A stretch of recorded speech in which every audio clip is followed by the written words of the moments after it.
Kaixo, az gaitezen aste ekonomiaren emanaldi berri batekin.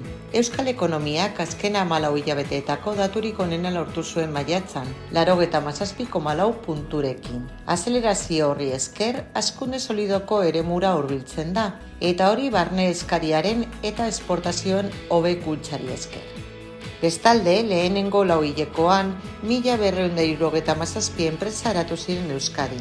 Aurreko urteko aldi berean baino ia 14% gehiago.